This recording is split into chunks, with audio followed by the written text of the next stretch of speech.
High friends, good morning. আর দেখো সকাল থেকে একটু ব্যস্ত, সেই জন্যে একটু দেরি হয়ে গেল। ব্যস্ত বলতে বিছানা কাটা এখনও কিছু তোলা হয়নি, ঘর হাফ মুছে রেখে দিয়েছি। ওর বাবাকে টিফিন করে দিলাম, খেয়ে বেরিয়ে গেল। এখন হচ্ছে বিছানাটা, চাদরটা পাল্টাবো, ওই ঘরের বিছানাটাকে গোছাবো। কাজের তো জানো সকাল হলে শেষ নেই, কাজের কোনো শেষ নেই। বালিশের ঘরগুলোকে পাল্টাবো, তো এখন করে নিয়ে ছাদে যাব, ছাদটা একটু ঝাড় দেবো, দিয়ে তারপরে এসে টিফিন খাবো, স্নান করবো, পুজো করবো।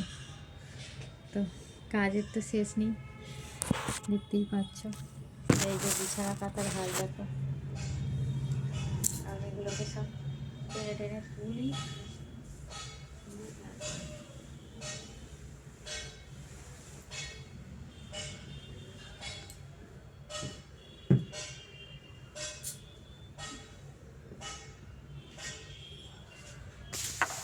তো দেখো ফ্রেন্ডস, ভালোভাবে গুছিয়ে নিয়েছি বিছানাটা।